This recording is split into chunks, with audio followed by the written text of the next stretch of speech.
শুভ সকাল বন্ধুরা, কেমন আছেন? বেশি ভালো নাই, রাতে 10টা বাজে পৌঁছেছি।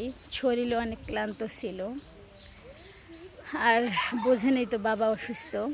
কুড়িগ্রাম আসছি, আমার জন্মস্থান, আমার জন্মভূমিতে আসছি কুড়িগ্রাম। তো ওনার অবস্থা বেশি একটা ভালো না, পানিও খায় না উনি।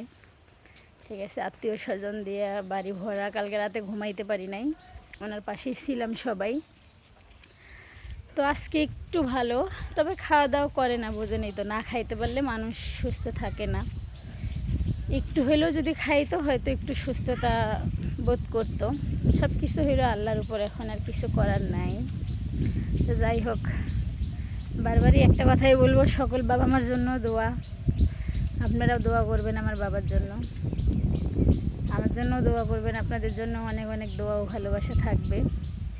আসি আরও একদিন, এরপরে তো আবার চলে যাব কর্মস্থলে, কারণ জানেন সবাই কর্ম করেই খাইতে হয়। দোয়া করবেন। ঘুম থেকে উঠলাম, উঠে আপনাদের সাথে একটু শেয়ার করলাম। সবাই ভালো থাকবেন।